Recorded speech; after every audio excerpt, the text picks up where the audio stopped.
All right, folks. JB back here with you live on WFLA Now, live from the Stream Center. Wherever you're watching from, good morning to you.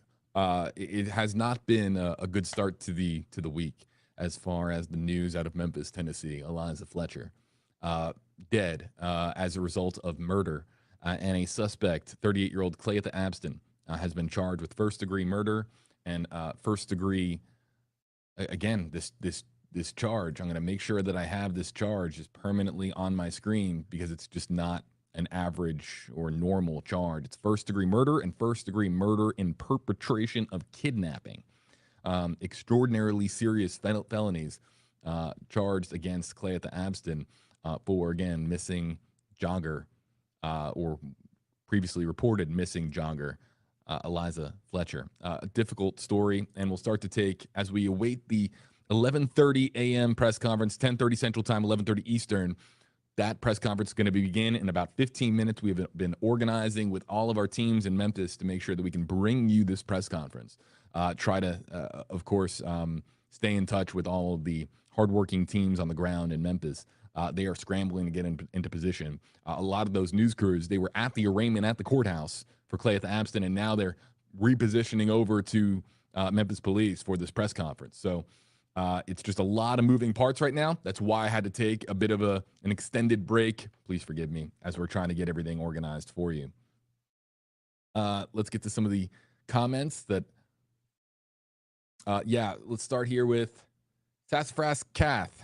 Hashtag AJB. Did you say that Cleotha was, or Cleotha was wearing a mask? He was wearing a mask during the arraignment. That's what I was talking about as far as somebody was asking, did he have any markings, injuries, obvious injuries on him? And it was hard to see because of it being a mostly profile shot and him wearing a mask too. So any injuries to his face, it was difficult to see. But we can also review the video and take a closer look if there's any obvious signs of a struggle taking place.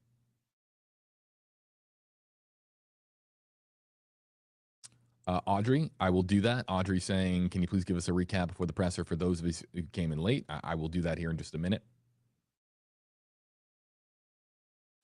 Nick Rose, was there a ransom? No. There was no ransom. And normally this would be considered a question that would be really, really far away and from reality. But this question, because of her connections to a very wealthy family and being part of a very wealthy family, this question is going to pop up online. And so, but no, there has been no word of any ransom, and that being a motive of any kind to ransom her for money. But there has been just a scarce amount of information to this point. We've gotten, nuggets from law enforcement and from the hardworking reporters on the ground covering this story. But as far as there being a plethora of information, that has eluded us to this point. And we can only hope that coming up here at 11:30, a lot of these questions get answered. Katie Jean, hashtag HGB, do you think that this kidnapping was a crime of opportunity? What is my gut feeling?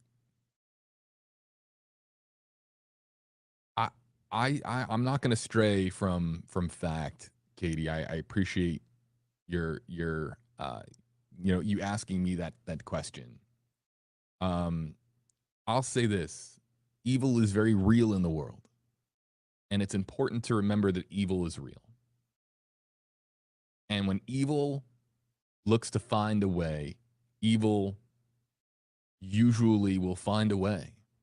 And this was somebody who, again, based on the allegations, based on the information that we have, and based on the hard work by Memphis law enforcement, this is somebody who committed an act of evil and something that was not accidental.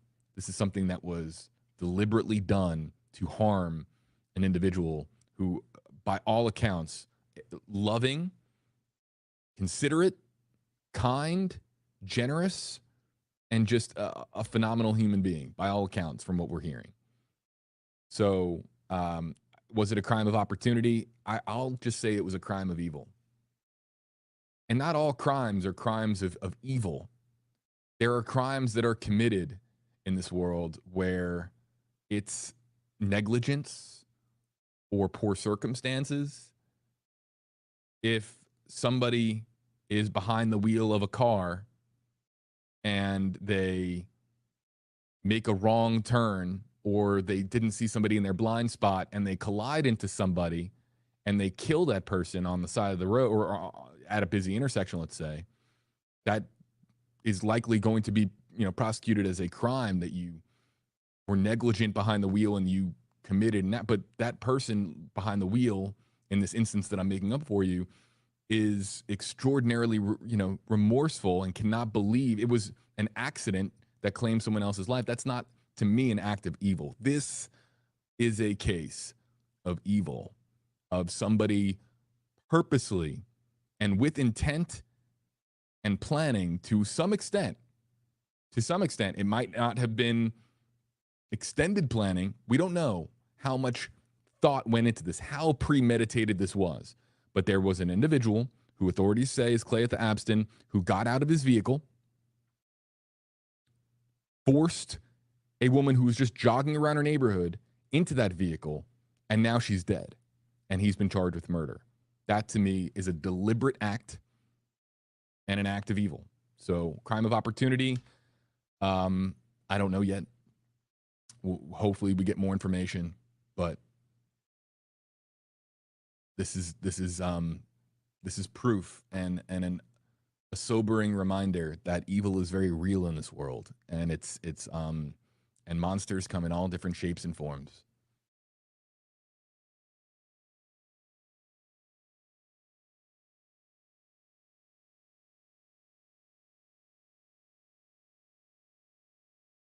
Yeah, Daisy, very well aware. It's on the bottom of your screen. Police press conference in Eliza Fletcher murder. That is coming up in a short time. Again, news crews are scrambling to get into position for the 11:30 press conference. In fact, what is this that just popped up?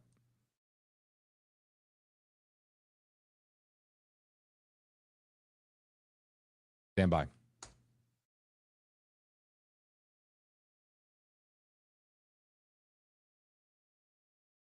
There's again, yes, that's it. I got it.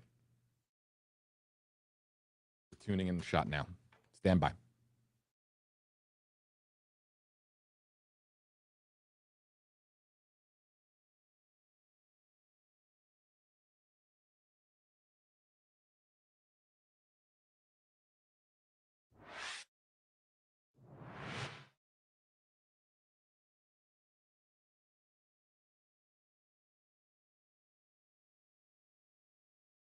All right. We now have a shot of the press conference. Again, this is live from Memphis, Tennessee. And let's bring it up for you now.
WFLA Now will begin momentarily.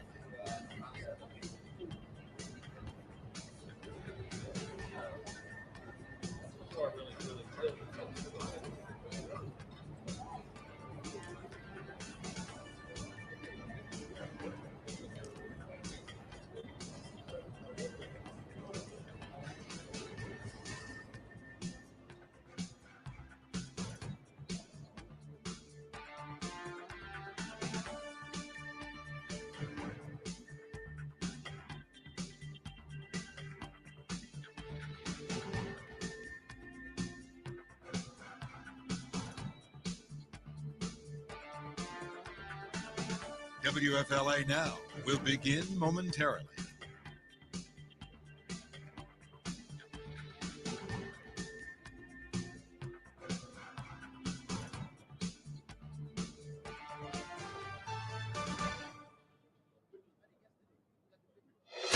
Breaking news on WFLA Now. Here is JV Buno. Memphis authorities call a press conference to announce new details in the murder of Eliza Fletcher, a jogger abducted Friday morning. Her remains found Monday evening, with a suspect now arraigned and charged with first-degree murder.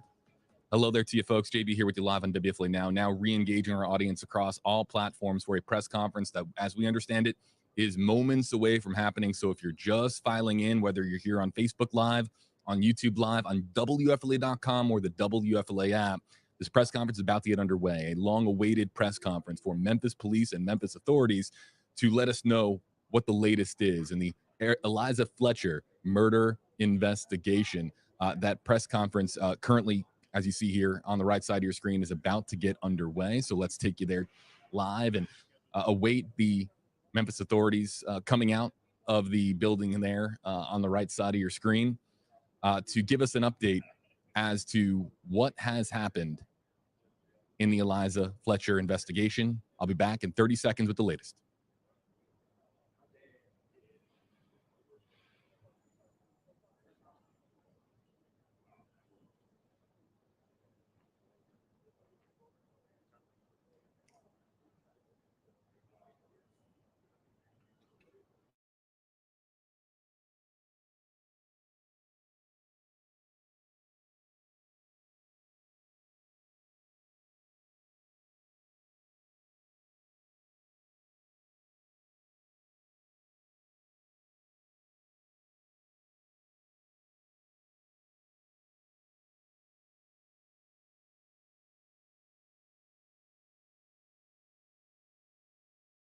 Of Eliza Fletcher, a jogger abducted Friday morning in Memphis, Tennessee. The suspect in the case, 38-year-old Cleotha Abston, was arraigned this morning on now upgraded additional charges of first-degree murder, in addition to kidnapping and theft. As a story that a lot of people are focused in on, how a mother can go for an early morning jog, 4:30 or so in the morning, be abducted, and then found dead just days later. This has got a lot of folks just swirling for answers, trying to figure out exactly how this was able to happen, especially when you have somebody that did 18 years behind bars for an abduction that occurred in the year 2000. Press conference about to get underway. Is it working? Okay. I don't know, probably. I don't know.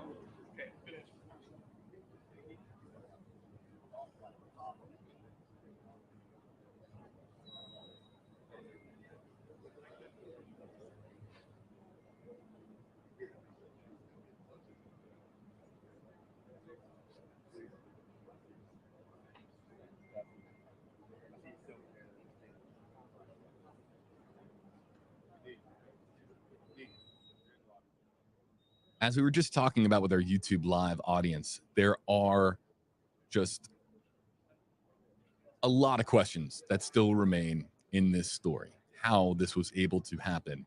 But in the aftermath of the abduction, which again was caught on video, police having video of the moment where Eliza Fletcher was on her early morning jog, a pretty normal morning for her, again, a beloved mother and teacher in the Memphis area, when an SUV pulls up, Somebody forces her inside that SUV. As mic checks are getting done here. Forces her inside that SUV, and then they vanish. What happened after that, and how did Eliza Fletcher be discovered? Her remains discovered Monday evening. Good morning, everybody.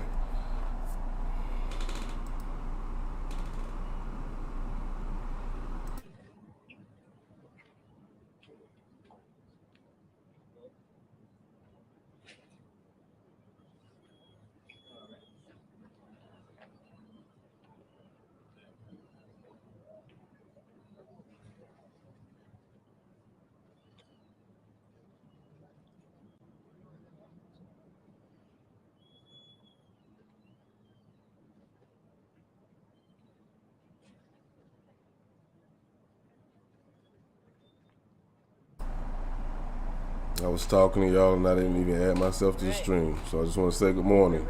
We're going to listen to the press conference. Good morning. Today is a very sad day in the city of Memphis. First, I'd like to express our sincere condolences to the family, friends, and numerous others who have been impacted by the tragic and heinous kidnapping of Eliza Fletcher. Yesterday evening, September 5th, at approximately 5:07 p.m., the Memphis Police Department and other law enforcement partners discovered the remains of a human body, in the rear of a vacant duplex apartment at the 1600 block of Victor Street. At that time, it was believed the unidentified body could possibly be the remains of kidnapping victim Eliza Fletcher. Further forensic investigation by the MPD traffic unit positively identified the body was, in fact, Eliza Fletcher. This finding marked the culmination of a 4-day intensive investigation incorporating a robust search and rescue effort and the timely arrest of suspect Cleotha Abston on September 3rd, the day following the kidnapping. Cleotha Abston has been charged by MPD homicide investigators with the following state charges: first-degree murder and perpetration of kidnapping, especially aggravated kidnapping, and tampering with evidence. In addition, Abston has been charged with the following unrelated offenses: identity theft, theft of property, and credit card fraud. While the outcome of this investigation is not what we hoped for, we are nonetheless pleased to remove this dangerous predator off the streets of Memphis. I'd like to personally thank the professional and highly skilled men and women of the Memphis Homicide Unit, the Memphis Police Department, the FBI, the U.S. Marshals, the Tennessee Bureau of Investigations, the Shelby County Sheriff's Office, the District Attorney General's Office, Homeland Security, the ATF, and the University of Memphis Police Department for your relentless efforts and many contributions toward this investigation. The collaboration and cooperation amongst all of our partner agencies was nothing less than symphonic. We are also very grateful for the hundreds of tips that came through our Crime Stoppers and other platforms from our citizens at large. Our engaged and supportive community is truly our most valued asset. Just remember that this still is an ongoing investigation. At this time, I would like to bring up FBI Special Agent in Charge, Doug Korneski. Salute to everybody coming in. I appreciate you. Good morning, everybody. John, First and foremost, Cold Pepsi, everybody. On behalf of the FBI, I want to extend the extreme sympathy and condolences of our office to the family and friends of Eliza. While most of us did not know her prior to this tragedy, through the course of the recent investigation, we got a small glimmer into the light that she was to her family and friends and community. Next, I just want to commend the immense collaborative efforts of the local, state, and federal law enforcement during this investigation. As the family knows, every possible resource that we had as a law enforcement community, to include the FBI, was brought to bear to both find Eliza and her perpetrator and hold him accountable. And as simply last, I just want to thank the community for their support during this investigation, the many tips and leads that we received. We are a member of this community as well, and this situation, this tragedy impacts us deeply as well. So with that, I just again want to thank the community. Next, I will be followed by the Acting Assistant Special Agent in Charge, Ali Roberts from ATF.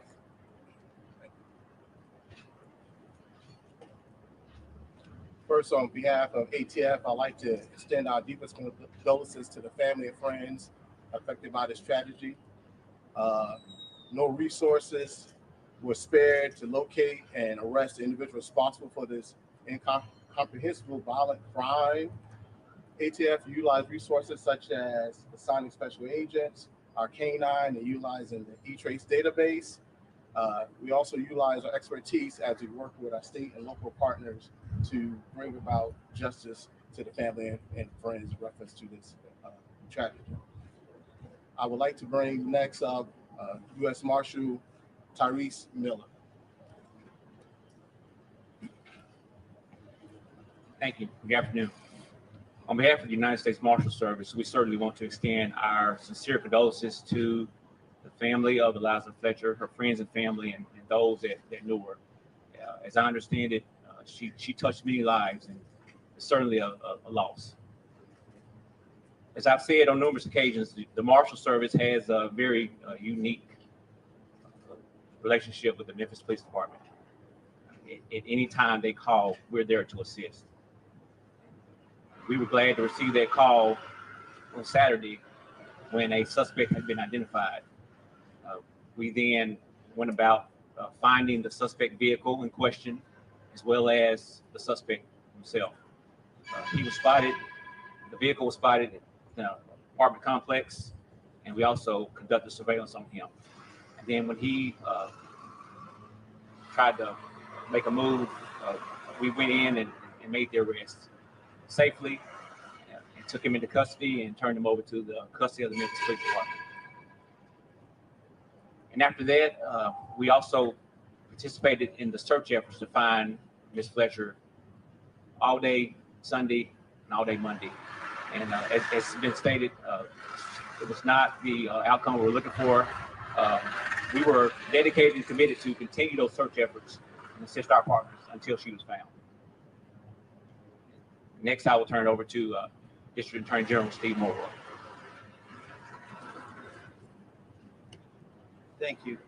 Good morning. I also want to add my condolences and the condolences of my office to the family of Eliza Fletcher. To lose someone so young and so vital is a tragedy in and of itself, but to have it happen in this way with a senseless act of violence, it's unimaginable. And we express our deepest condolences. We're praying for them. I'm praying for Eliza, and I'm praying for the family. With respect to the family, both law enforcement and our office was in contact with the family throughout this long weekend. They have been fully cooperative throughout that entire process, and in contrast to whatever baseless speculation you might have seen, we have no reason to think this was anything other than an isolated attack by a stranger. With respect to the family, we were in touch with them, as I said, throughout the course of the weekend. I visited with the family personally over the weekend. I also visited them this morning when we had terrible news to deliver to them. And I have a message from the family that I want to express to all of you, the public, but also the media. Please respect their privacy. Please allow them to grieve. At an appropriate time, they will be making a statement. I believe a written statement will be forthcoming, but we really do ask that you avoid intrusive questioning and respect their privacy. I also want to take this opportunity to commend all of law enforcement, the people behind me and all the agencies they represent. I had the opportunity to go to the command center over the course of the weekend, and I saw with my own eyes the seamless cooperation among all of them. Chief Davis referred to it a moment ago as symphonic. I think that's an entirely appropriate adjective. I watched myself how they cooperated. And I was very impressed with the speed with which they developed leads, the speed with which they turned around test results. I was impressed as well. Diligence with which they coordinated the search efforts. They're all to be commended. As for our office, the defendant was arraigned this morning on charges of kidnapping and tampering with evidence. He'll be arraigned tomorrow morning on new charges that we now have to bring of first-degree murder, premeditated murder, murder in the course of perpetration of a kidnapping. Any kind of violence, of course, is unacceptable, but repeat violent offenders particularly deserve a strong response, and that's what they'll get from this district attorney's office. We will continue to cooperate with law enforcement and work closely with them, as we already have, so that we can do our best to bring justice to this tragic situation. And I'll end there. I'll note that because this is still an ongoing investigation and a pending case, and I, as a prosecutor, have certain legal limits on what I can say. There are probably limits to what kind of questions that I can answer or that can be answered by anybody. But I'll just end there. Thank you. This question is for anyone in law enforcement. Do you know a manner of death, A, and B, was she killed in the vehicle? It's too early for us to determine place and method of death at this point. Chief, can you describe the suspect initially, according to the affidavit, was not being cooperative with authorities? Did the suspect ultimately help you find his victim? At this time, I can't respond. We are still working with that suspect, but at this time, we have not gotten very much information from that individual. Can you describe how Ms. Fletcher ended up involved? Say that again. May anyone else be charged or involved? It's still early on. We're still uncovering various leads. This is an ongoing investigation. That's a possibility. But at this time, no one else has been charged. Chief, can you describe how Ms. Fletcher ended up in the Dominican Detroit? We really don't know at this particular time. We worked together to identify various locations, and that was our search concentration. And we're just blessed that we were able to identify this location, and our officers were successful in finding her. So it was a part of the search. All right, thank y'all for the questions. That's all the information that we have right now. You can send them to the PIO's office if you have any additional questions, and we'll address them there. Thank you. University of Memphis. What made you guys move so fast on this case? Oh man, they tried to get them questions in, like, don't leave. Some questions answered, or at least asked, with non-specific answers from Memphis law enforcement, as this continues to be an open and active investigation into the death, the murder of Eliza Fletcher. Back here with you live, folks, on WFLA Now. So that was the press conference where it was the announcement, of course, confirming what we had already been told on Twitter by the Memphis Police Department's Twitter account, that this was the remains that were found Monday evening, overnight, were confirmed to be that of Eliza Fletcher, the abducted jogger who went missing on Friday, abducted by a individual driving an SUV. All of it caught on video, and they now have that man in custody, they say, according to law enforcement. Wait, we have another feed. Let's go back to this. Hold on. Can you tell us why this case, and there's national here, why so fast on this case, and there's other people who are still missing, and they've been missing for months and even weeks at a time, but she's been found in days? Yeah, well, this was a particular situation in which we had every reason to believe that, if we moved quickly, we might be able to save the victim. And I think that was why we acted with the rapidity that we did. And I think that the law enforcement should be commended for being able to act that quickly. They should act. They should act like that on every case. We don't have any further information about that. Any indication that he tracked her beforehand, or is that the first time he laid eyes on her? We don't really have any information one way or another on that. What's your message to the body?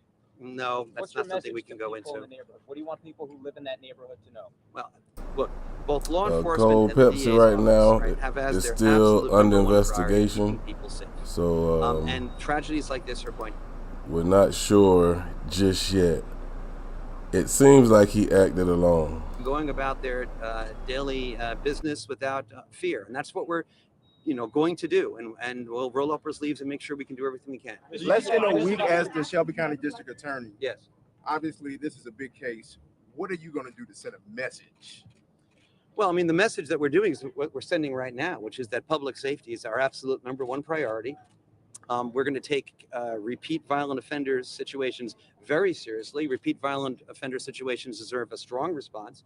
That's the kind of response we're going to get from the DA's office. And that is the message that everyone is to take. And they'll see that, in the actions that we take in the coming weeks and months. This was an exhaustive search. It's been described as an exhaustive search. Was the intensity of this search, was that standard for missing person? I don't think we did. It was an exhaustive search, and during it there was another missing person in Memphis, and some of the resources of this search went to try to find that person. Luckily, that person was safe, and found. But we had a missing woman, and everybody banded together. They didn't sleep, they didn't stop trying to find her. Is this going to be the same kind of energy that you guys are going to have moving forward when others are missing as well, to try to find them within days instead of weeks and months? Is this the same kind of effort? Yes. Yeah, I think we can expect that same kind of effort. Yeah. All right, I think that's it for now. I'm gonna take care. Good go. Some questions about other missing persons cases in the Memphis area and whether or not they will receive the same level of attention. Let's continue to listen in here. More conversation.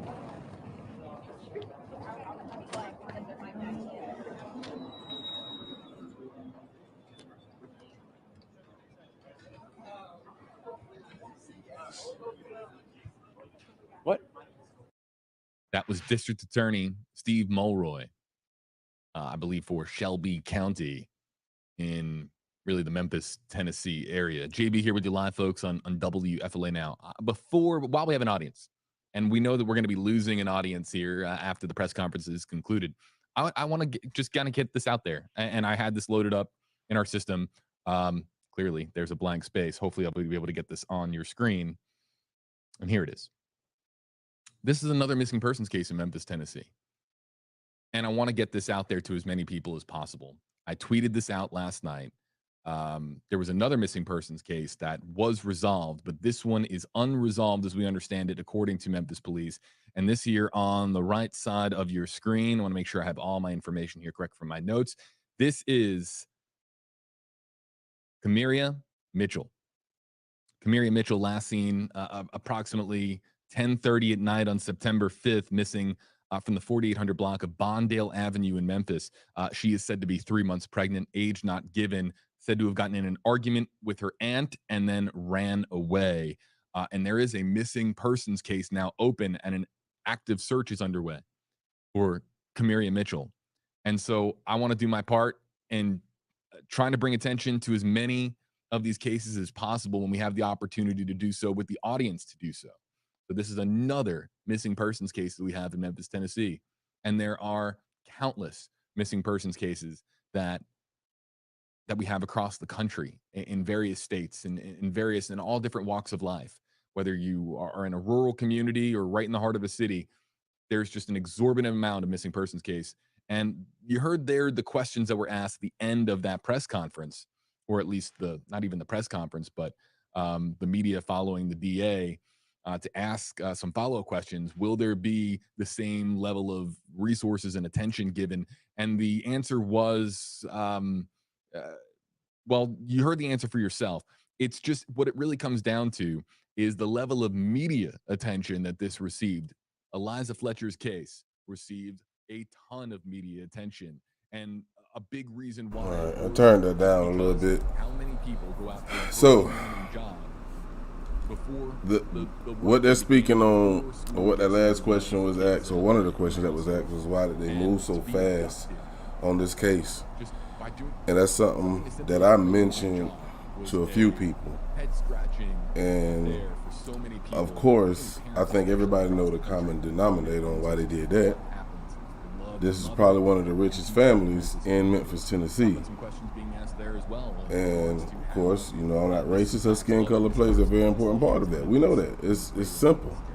JB here with you live, folks, in WFLA Now. It's Go There are a lot of missing people all over the world, not all that much. and I think a lot of them could be found Pretty much what we had already been told, because, that the remains that were found, or if the police act immediately like they did on this case, and that's the one of the first things I noticed before all these details start coming out on how fast they start grabbing evidence.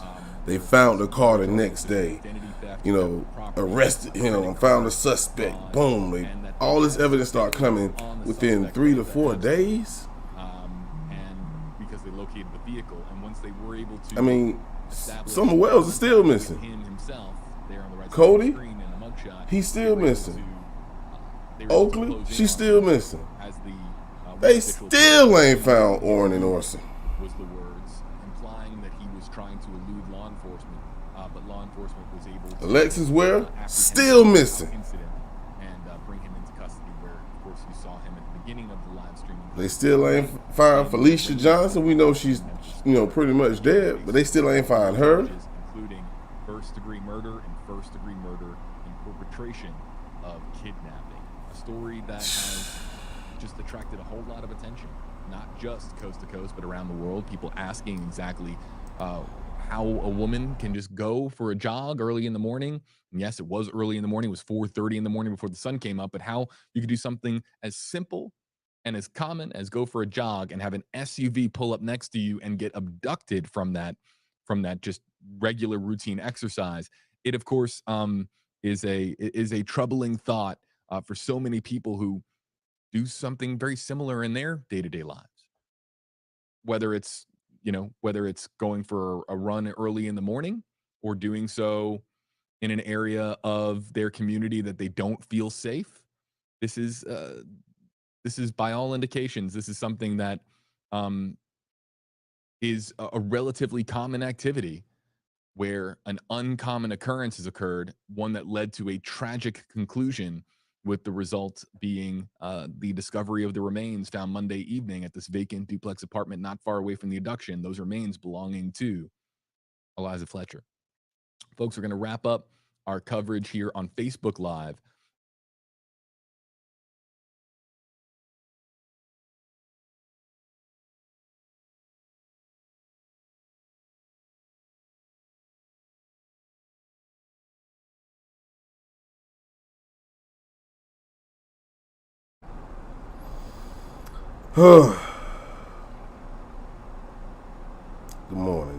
Good morning, everybody. I can take these headphones off now.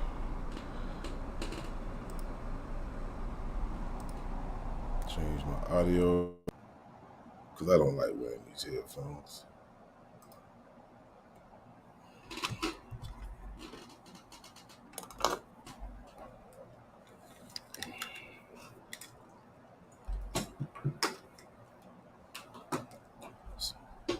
So, of course, the worst fear has been confirmed.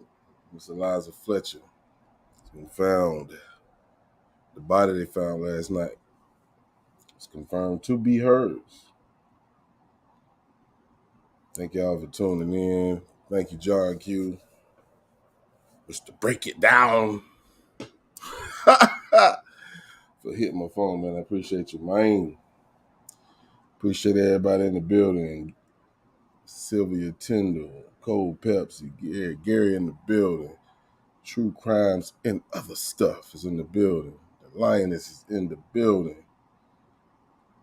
Who else in here? Dar Jackson. What's going on, Dar? RJ in the building. Jennifer Nobles, welcome in. Appreciate you. Cold Pepsi, I think I spoke to you already. Nikki New in the building. How you doing, Professor Cupcake?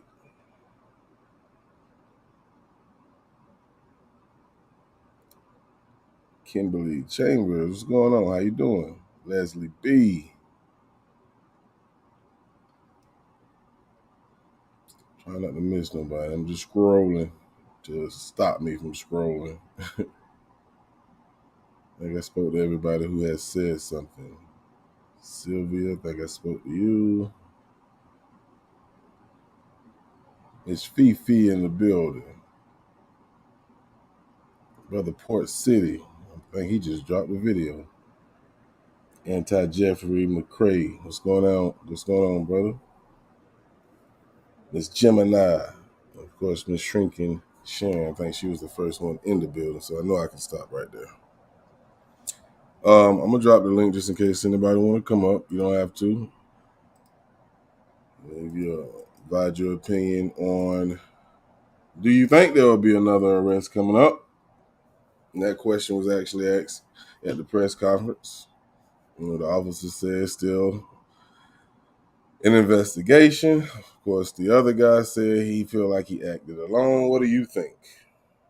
I see a lot of people asking the question, why her? Good question. Why her? Why her? Like, my question is, did he rape her? Or did he just want her money? She saw his face, so she decided to kill him. Or did he kill her for somebody else?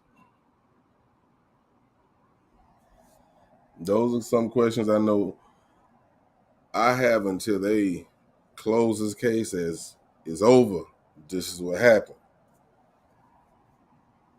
I always was talking to a friend yesterday. I always leave the original idea that I had in my head. Yes, I actually started moving directly towards that this guy just did this because he just wanted to do it. But my original thought, the husband had something to do with it. I'm not going to leave from that until they say, okay, no evidence, he had nothing to do with it. Cleo did it all by herself because of this reason. And I don't know if they will actually get a motive if he did it alone. But if he did it for somebody, he gonna go to singing like Mariah Carey. Watch. Believe it. Believe it. Appreciate that. Yeah, most definitely. Hit that like button. If you haven't subscribed to, I'm streaming live on both channels. So, if you haven't subscribed to Community Crime Network, make sure you do that. And I just want to thank all the new subscribers, man. I just jumped up to 5.99 on the Boss channel. So thank you for all my new subscribers. I really appreciate that. Touch me right here. Most definitely. Appreciate the love. All right, let me check out this chat, see what y'all chatting about. RJ say, follow the money. Absolutely. Absolutely. They said that on Rush Hour too. Chris Tuck said that, I believe. But that got a lot of truth to it. Follow the money. Yep. I think that's what Cleo did. Either he knew they had money or somebody offered him some money. Which the information that we all gathered last night on my live, we found out that this family has been in business since the 1800s. They got a business that's worth over $3.4 billion. So I'm pretty sure that this entire city of Memphis know this family to be wealthy. I'm not gonna say they the richest because I don't know who the richest in Memphis, but I'm pretty sure they're one of the most richest. Because anybody in the billions, you got that bread. And it's hard to pretend that you don't. You really can't pretend that you're not rich if you're a billionaire.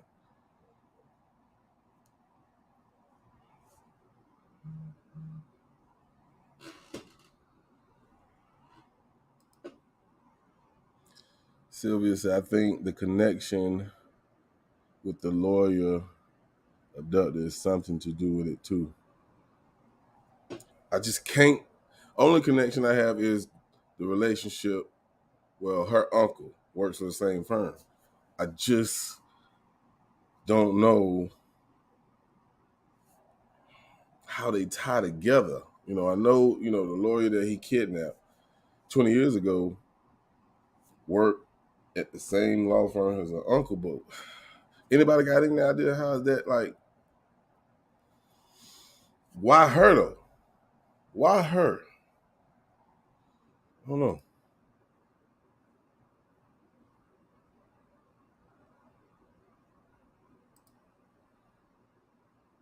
GB say, well, the best thing is the lone gunman. They've been working that for years. Started with John Kennedy when they tried to keep it under wraps.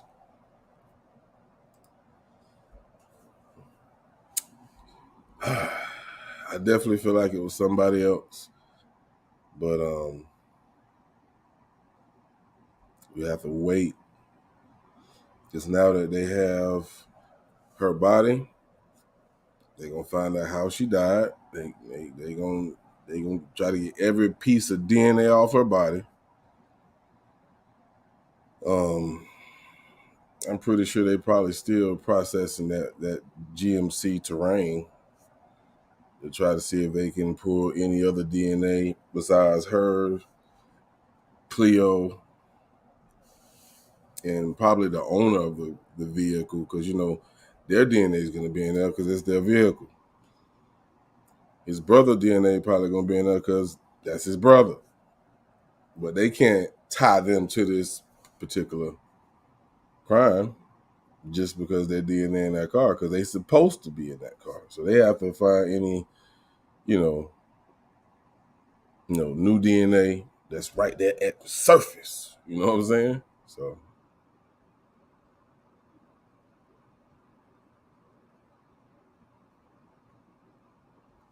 appreciate that, John.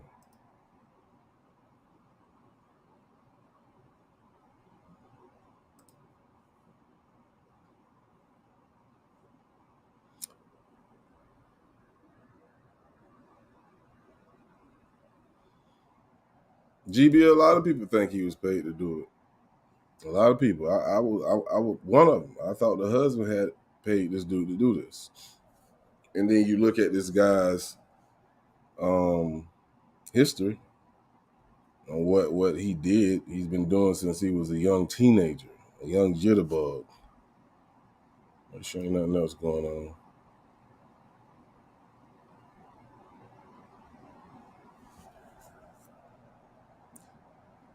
See if I'm missing anything. Let me mute myself and I'll tell y'all something. See if they're talking about anything.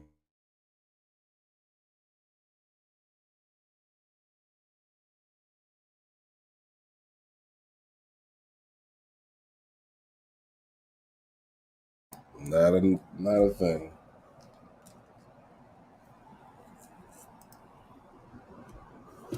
Leslie B says, I hope she put up one hell of a fight that he wasn't expecting, and he was not able. Oh yeah. I want to put this timeline together. Put this timeline together. Was he with someone else for those 3 hours before going to his brother's? I don't know. I think all that information is going to come out. The fact that her body was found so close to that apartment, I don't think. You know what? You just made me think of a question. Now, we know what his brother said. Do you think he told his brother? Do you think his brother knew? Do you think his brother knew where that body was?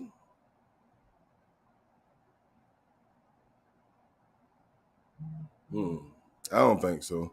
Because the way his brother was singing, telling him about, him cleaning the inside of that van or that truck, shit, I think he probably would have told it all. Drop these charges. Drop these charges. I tell you exactly where she at. So my guess would be no. 'Cause,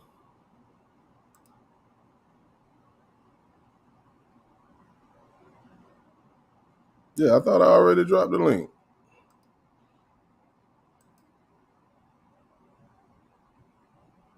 I'm pretty sure I did, but there you go again, Miss Sherry.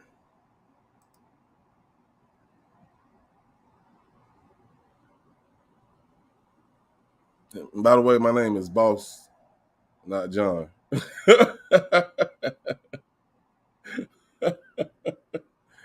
Say John Q dropped the link. I ain't know I look like. Do I look like John? Damn, am I on John page?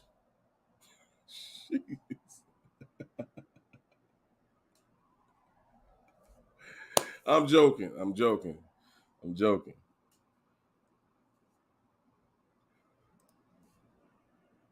John said, like I mentioned before, affluence, adduction, motive for money. Somebody wants something. Well, he ain't getting it. Now, if the husband have anything to do with it, and they find out he did, he definitely ain't getting it. But the objective, if he wanted to get rid of her, is to not get caught, right?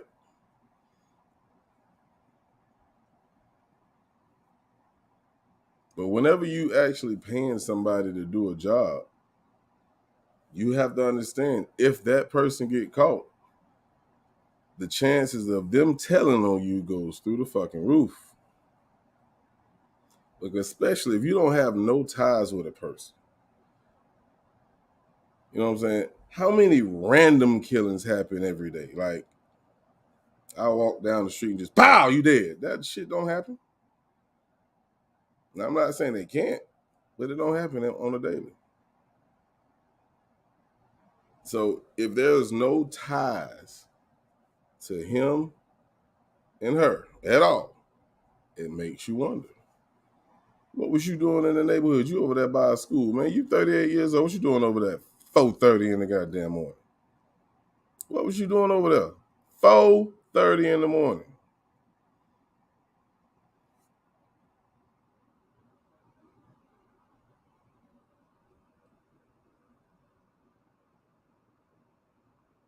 Oh, you want the new link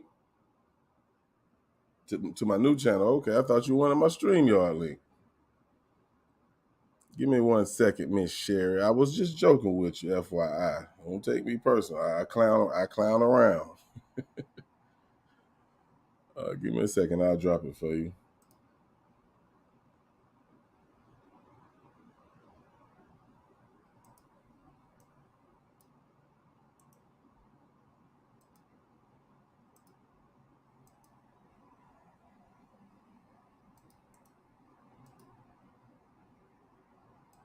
There you go, Miss Sherry.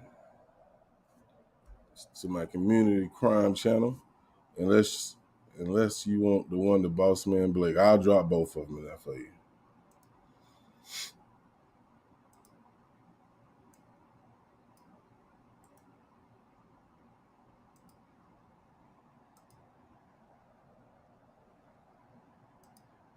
There you go. Diamond in the building. Golly, it's been a long time since I seen your name. Well, how you doing, Diamond? It's been about 2 years since I seen you pop up in here. What's going on? Glad you slid through here. Good, Michelle. I'm glad you know I'm just teasing you. I'm just teasing. I just got up. Y'all know I'm not no morning person. I just went to bed at 6 o'clock. I just went to bed at 6 o'clock.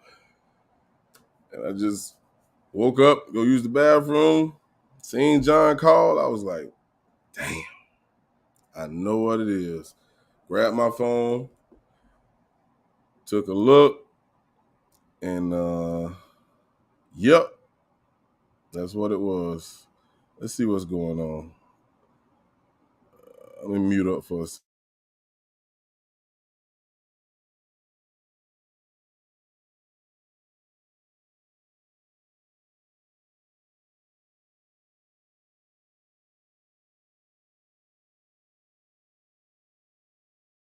All the crimes he committed they need to do time in federal prison as well, then maybe this will stop. Look, here's the thing.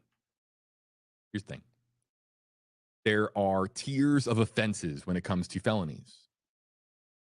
Clayetha Abston was sent to prison for a period of I believe the sentence was 20 years. Do I have this right? Yes, 20 years back in 2000. He served 18 years, paroled after with 2 years remaining on his sentence. Look, for abduction, that's a long that is a lengthy time behind bars. There are going to be people out there that are going to say, "Oh, well, Clayetha Abston should have been locked up for 30 years or 40 years or 50 years. Why was he let out?"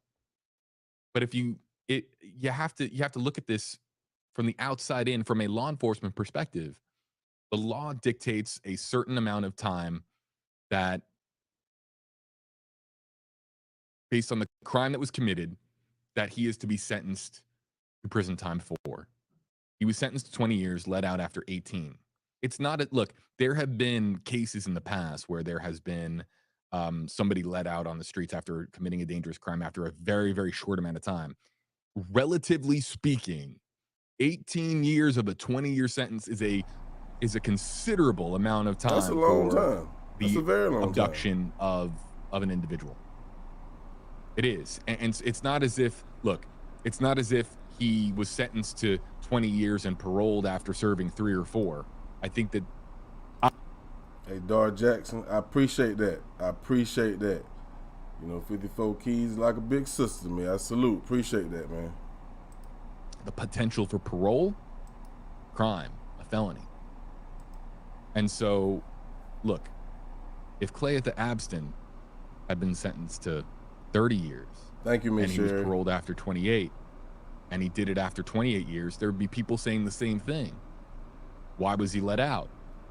Why was he let out after 28? I understand the sentiment that James is but this is why we have laws, and this is why we have sentencing guidelines to dictate the level of offense that has been committed, of course, based on conviction, and then how much time that person should serve behind bars based on the level of crime committed. So he was sentenced by a judge to 20 years behind bars and served 18 of them. And now he gets out, and a few years later, he's accused of committing this crime, another abduction. It's a repeat offender. You heard the D. Let's think about it, man.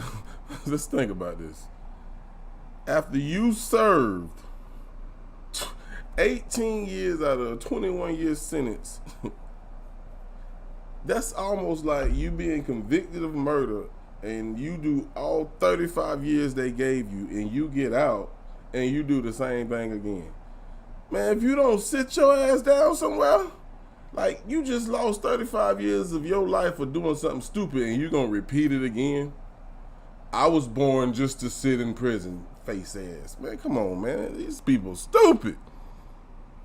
That's the sentencing guideline. It was 20 years, paroled after 18. He got out, he committed a serious crime. Or at least he's accused of committing a serious crime. Let's just kind of keep things in perspective.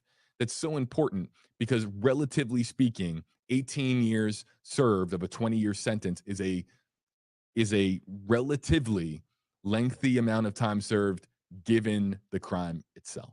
You can make an argument it should have been longer, and that's why we have elected representatives that make these rules. It's why we have people in our law enforcement system in this country to dictate sentencing guidelines, to dictate some the level of pedophiles out here crimes don't and even do 18 the years. sentences that should be carried out based on conviction. And different states and different jurisdictions are going to have different outcomes. Could an abduction have been a 30-year sentence in a different state, or a 10-year sentence in a different state, or had more laxed parole guidelines in different jurisdictions or different states? Yeah, absolutely. It just depends, and this was the case for Tennessee.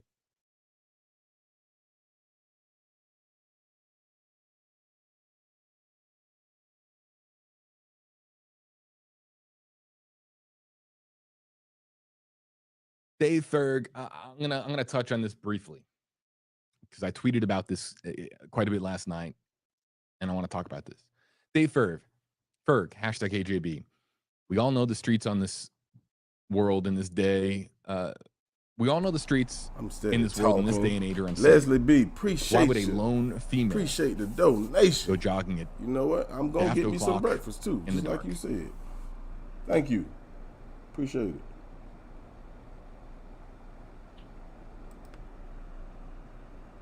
So I talked about this a little bit on Twitter last night. And it was an early morning run. And there are people, countless people in this country who do the same thing, who will go out in the morning for an early morning jog. Why would a lone female go jogging at that hour? Very simple. It's the best time for her to do it. And Well, I think this guy forgot the type of world we live in. I understand you shouldn't have to live your life in fear, but you have to. This is a crazy world. My heart goes out to Miss Fletcher and her family, but let's be honest. You by yourself, 4:30 in the morning, alone, by yourself, nothing to protect yourself with. As a husband, I wouldn't feel comfortable knowing my wife is running through the neighborhood. I don't care how, and I'm pretty sure this wasn't a gated community because he wouldn't have got his ass in there. So I wouldn't feel comfortable knowing my wife is out there jogging at 4:30 in the morning. This is Memphis, Tennessee. I know you got your good parts of Memphis, you got your bad parts of Memphis. But if you ain't living in a gated community, you can't stop people from riding right up on your ass. You can't stop it. Ladies, please. They have gyms. Even if you go to a gym 4:30 in the morning, man, go get your baby 22 or something. It'll get them up off you, I promise you. Get you a knife, get you a mace. If you don't like guns, get you some mace. Get your pocket knife. Soon as he walk, anybody walk to you 4:30 in the morning, and you don't know him, you know what they finna do. Jug him. You got too close to me. I'm sorry. No, man, 4:30 in the morning. Nah, player. I ain't let my. I'm going with you. If you got a jog, I'm going with you. I'll be damned.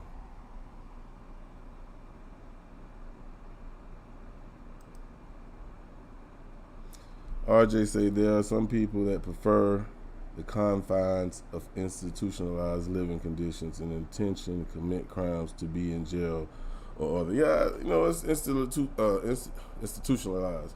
I don't understand that because I haven't spent one day in jail in my life. Well, I've been in the holding cell. I didn't have my license. And them motherfuckers took me to jail too. But anyway, I've never spent a time in a jail cell in my life. So I don't understand how that is to be institutionalized. But I have a friend that I know, a childhood friend. He robbed the pizza man when he was 14. Beat him up.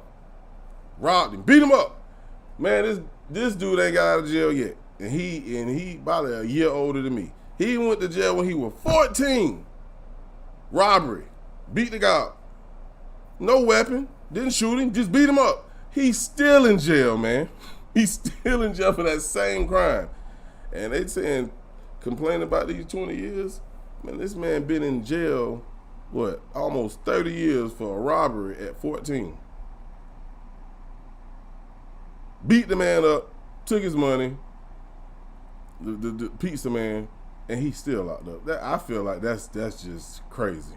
He should have been out of jail by now. I don't condone what he did, but he almost been in jail for 30 years for a robbery.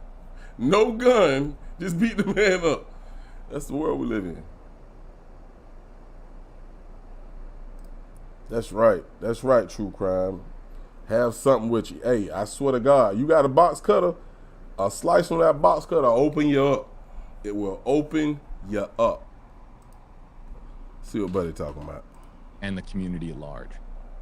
And so when you're talking about it from such a semantic-based point of view, just remember that you don't know all of the details about this story, and wanting to use it as a cautionary tale flirts with victim blaming. There's a gray area there, and you just got to be really careful before you post a comment or tweet something out. Just read it. I do. Just read it and try to think, how is somebody else going to read this? Somebody with maybe a different viewpoint or a different upbringing than myself. Just punching out comments where I didn't even know that. Oh, maybe you shouldn't be out there at this time in the morning. Maybe you should have waited for the sun to come up. Maybe you should have done this, or maybe you should have done that. By establishing that line of thinking, what you are doing is saying that maybe the victim acted in a way that wasn't in her own self-interest.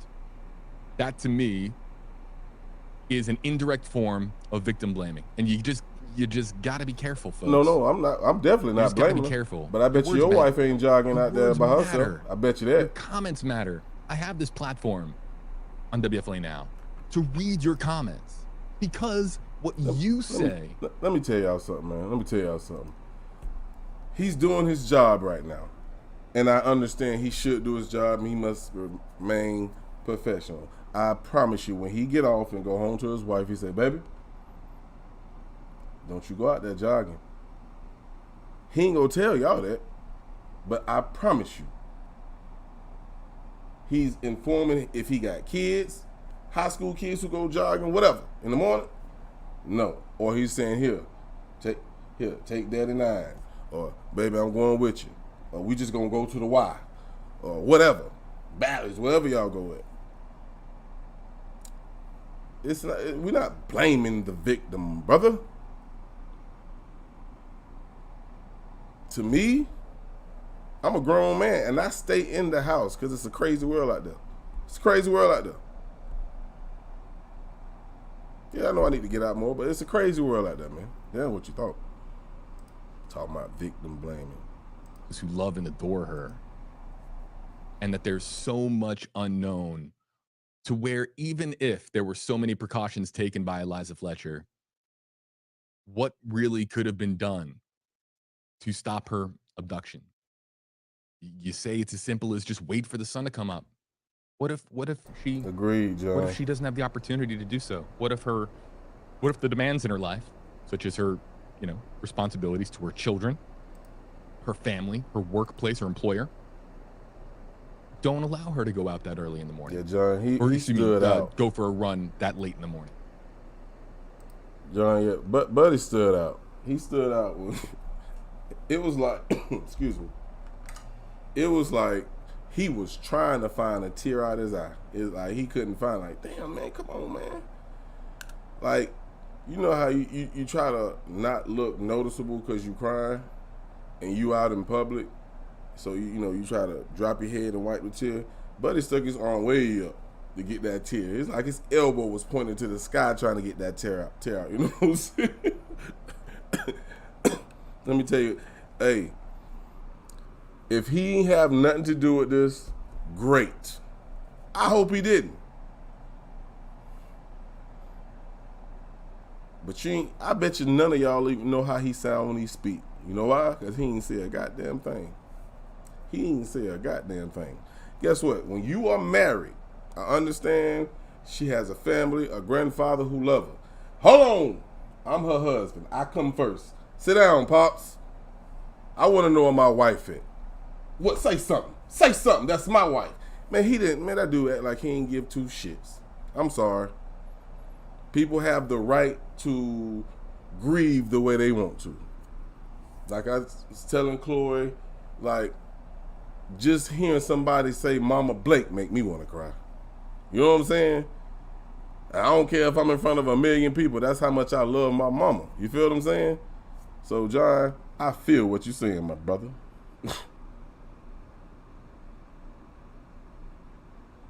And I agree, Buddy should have went with her. I didn't even know he rode his bicycle. That make him look even more suspect to me. You ride a bicycle, and you should be somewhere in the same vicinity of your wife. He probably was, though.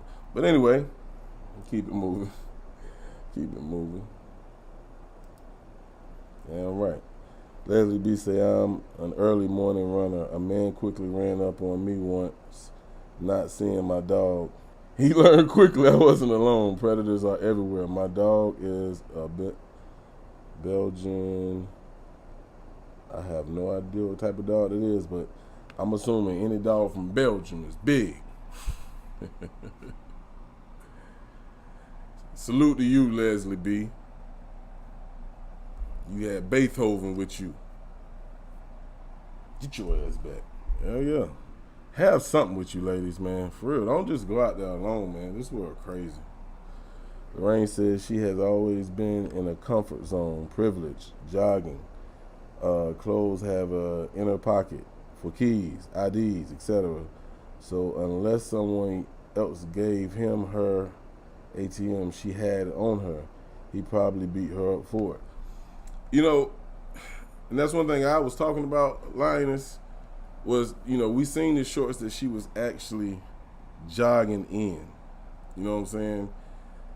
And the little small pink top that she had on. And I was looking like, what? If she didn't have no pockets in them shorts, then we know women will put it in the sports bra. Because those shorts, I don't know, I couldn't see any pockets. But obviously, I can say obviously, because they said they couldn't tie the identity theft and the theft that he was charged with to this case yet, unless that's been updated. But I'm assuming that, yeah, he took her money. And if he took her money or her bank card and used it, did that change your mind to see if anybody else was involved? Because if your job was to kill her for some money, why would you be stupid enough to go to a bank with her card to risk the chance of getting caught? I don't know. I'm just thinking out loud. Excuse me.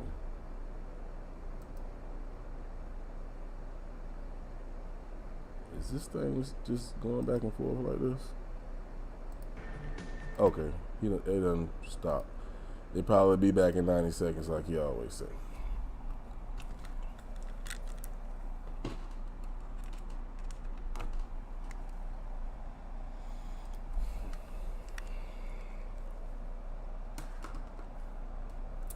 A lot of questions people probably still have. They'll be coming soon. I'm still going to follow it to the end like I always do. GB said, I might be wrong, but it's a whole lot of coincidences in this case. It is. I think somebody said the other night, I don't believe in coincidence. I can understand why. RJ says he's stopping at whatever sporting goods store and buying a nice treadmill. Hell yeah. Hey, soon as he got off work from this news broadcast, RJ, yeah, he buying that treadmill, taking it home. You ain't going jogging no more. You know that lady went jogging without a gun or a knife? Judging us. Shut up. Nah, but he's doing his job, though.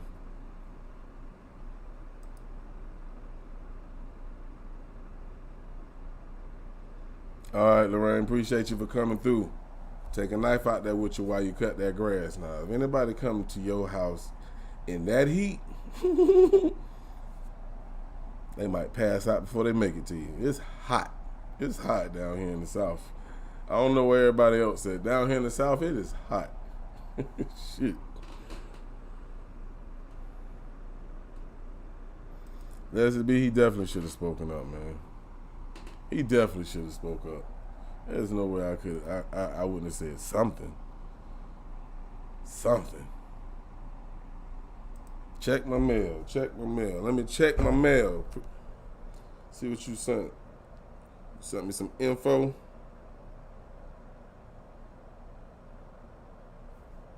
Oh, you sent me the bike route. Y'all go with these maps. Y'all know I ain't good at these maps. That's RJ, and John thing. But thank you for sending this. I'm gonna study that. I'm gonna look at that and look at how close it is to her route and compare it to his route. Now, do anybody know if he was actually out on his bike route the same morning that she was jogging? Do anybody know that? Because that means you don't have no goddamn alibi. In my mind.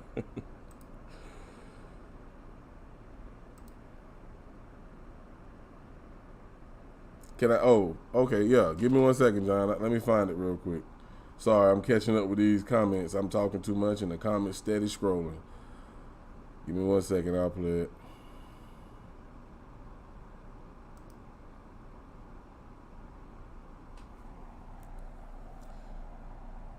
Let me put this on my screen. I hate looking for something. I'm on the screen just looking retarded.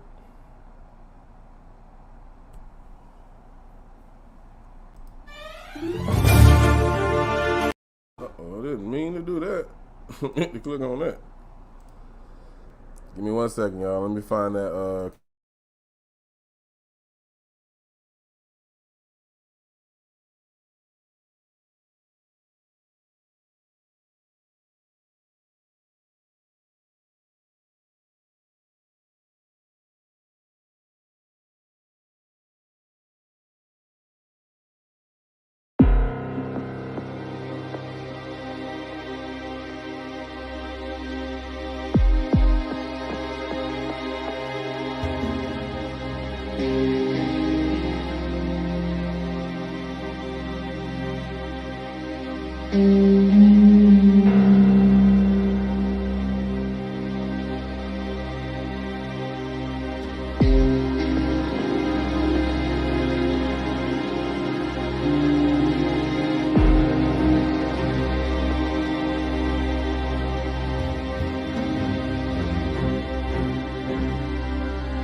And philanthropist, her family pleading for the public's help. More than anything, we want to see Liza returned home safely.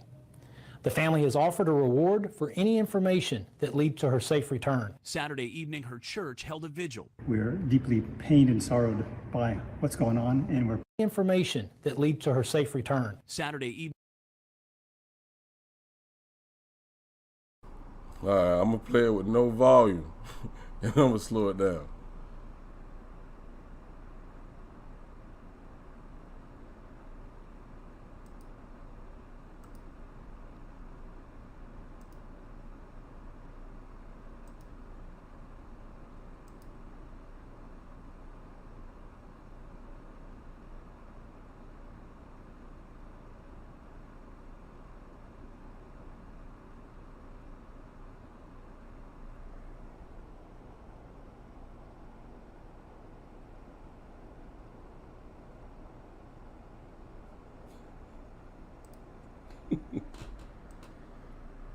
What that look like to you? What that look? Come on, man. His eyes look dead, like he just there. He look like he high as hell too.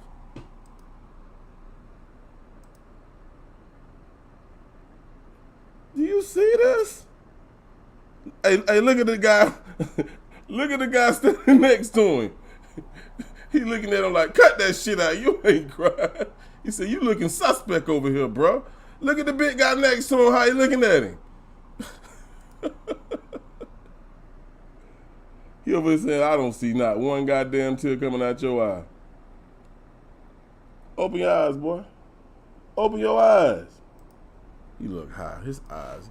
He looked like he tried to make himself cry. That's what it looks like to me. Let me stop. Let me cut it out. I don't want to offend nobody. I don't want to offend nobody.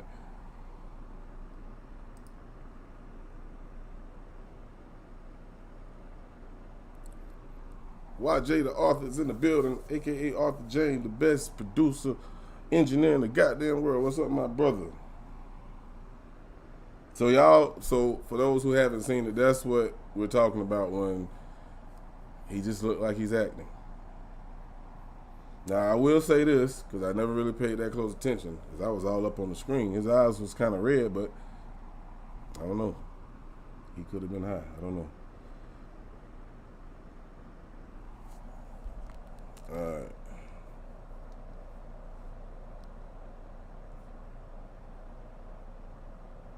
Excuse me.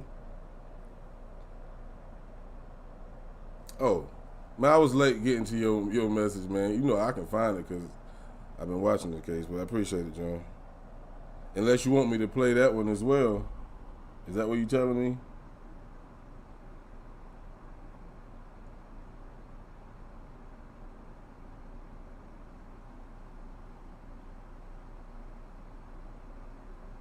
RJ, you say the bike routes was prior 2 weeks. So at the time that he was doing the bike routes was 2 weeks before this even happened. So while she was jogging, he wasn't on them bike routes. I'm assuming that's what you're saying.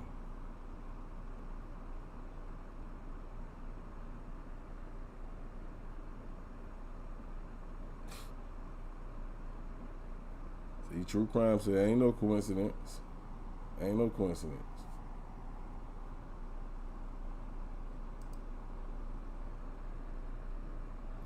Leslie B said, I checked his Strava account where he uploads all his routes, and he didn't have anything for that day. His last upload was 9/1 at 5:05 a.m. Damn. They have accounts for bike riding?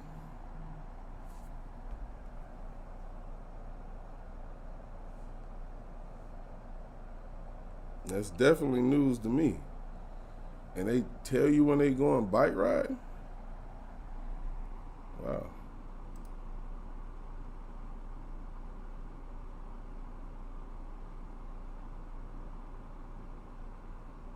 Appreciate that, GB.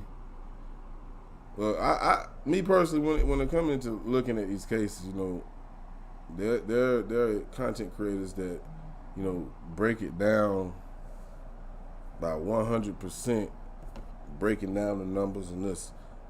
I do my research, but a lot of the things that I see for what they are.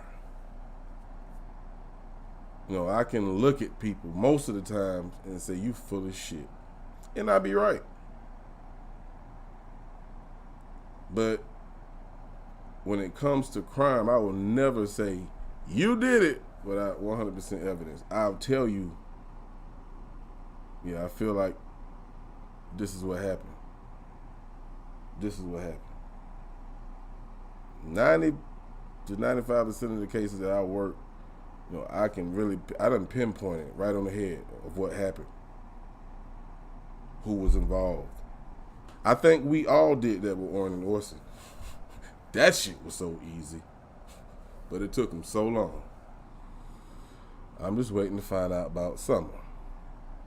I ain't gonna tell y'all who I think had something to do with that. I think y'all all probably got an idea because a lot of y'all feel the same way. But I don't think it was two people. No. It was one person. Put money on it. I put money on it. One person did it. Not the other person know about it. Put it that way. I'm gonna leave it at that.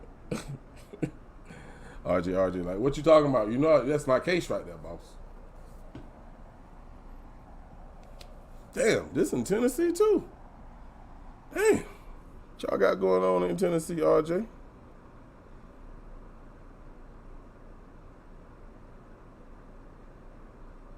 Yeah, y'all make sure y'all tune in to RJ. He say he's going live tonight. GB said a lot of questions that really need to be answered in this case could have been random, but I'm very suspicious. Billionaires.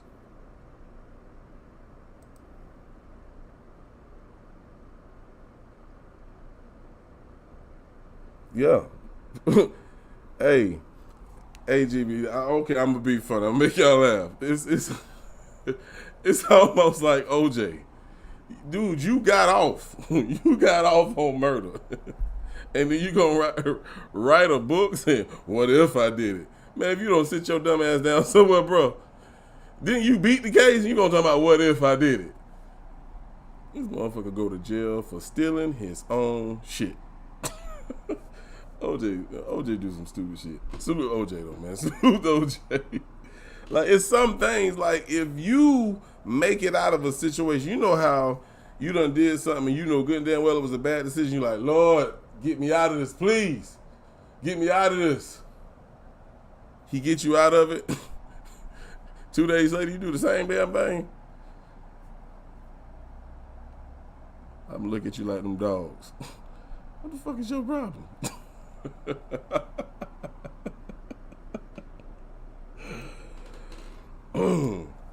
Man, sense ain't common these days. That's all I can say. Appreciate that, True Crime. Appreciate that.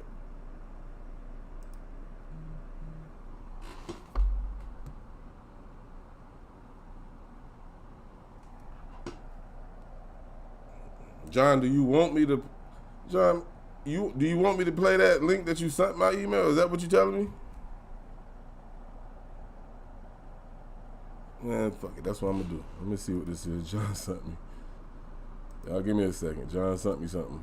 And he just texted me. My brother just texted me. He doing me like I do him.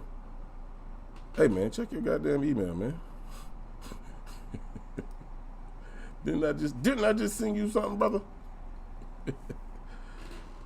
All right, give me 1 second. Let me see what John sent me.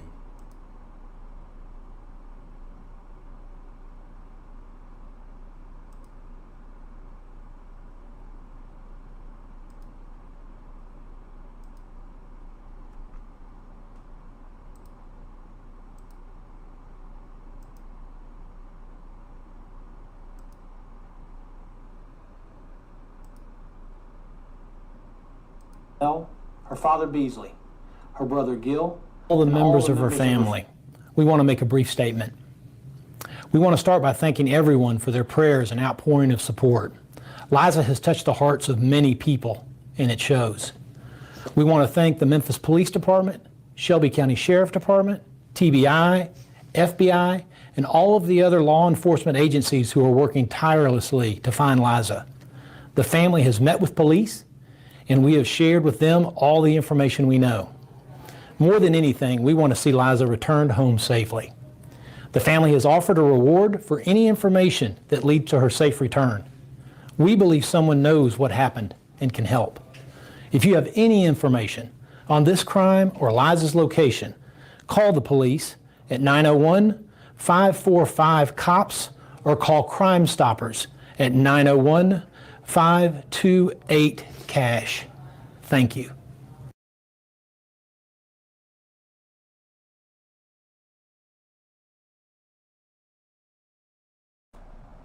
Tonight in a King 5 exclusive, you'll hear from the... Is that what you want me to play, John?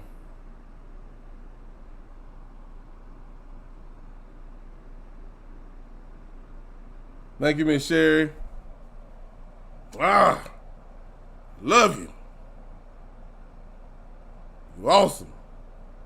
Appreciate the love. But y'all had an opportunity to see actually the whole family plea. What did you pull from that? Just by watching this dude.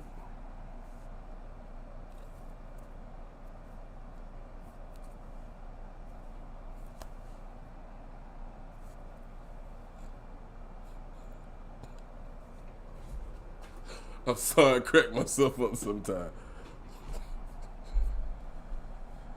Again, I know this is a serious moment, but laughter is the best medicine for the body. Hope somebody wrote that name down of that young girl, 'cause I'm gonna look into that as well.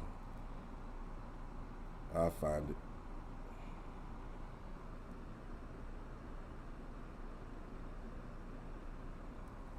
Thank you, RJ. Thank you, my brother. Only if you sobbing, you'll have that many damn tears. I ain't see not one. Did y'all? Of course, you know, he's far away from the camera. He was far away from the camera, but that dude that was standing next to him was like, now you know you ain't crying.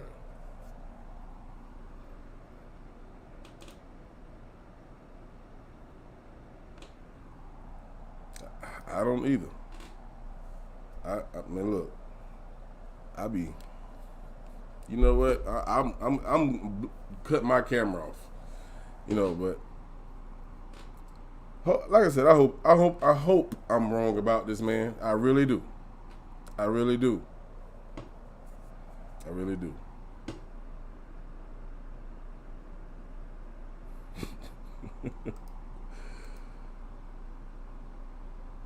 5 times doing that. See, y'all remember what I said when I do my research? You know, I do it by, you know, what I see and just what's presented. John counted how many times he touched his face. John, break it down by the goddamn numbers, man. He touched his face 5 times, boss. That means he's lying. That's my brother. Oh, man. Miss Sylvia say, why at the end of the number did he say cash? No, that's Miss Sylvia, I was like, damn, that's the telephone number they call? You had to put cash at the end of that. You know how they have the telephone numbers and the letters stand for the number? That's what that was, Miss Sylvia. He was letting you know, we got cash. What's going on, Viper Sniper? Yeah, I heard it too, Miss Sylvia. She said, why did they have to say cash? That was the telephone number. The last 4 digits spell cash on your phone. People who still got a rotary know about that. Nobody got no damn rotary. Let me get up out of here, man. Listen, you gotta laugh. You gotta laugh sometimes. I'm not trying to belittle the situation because, like I said, my heart goes out to the Fletcher family, the ones who truly care. Not the ones that's for the money. But, yeah. RJ will be going live. Y'all make sure y'all tune in. Round table. Listen, people. Listen. This Friday. Hold on one second. Let me see if I got it up here. If I don't, I just don't. I might got it over here somewhere. Oh, shit. I ain't know I can switch like that. But I did. This Friday, y'all.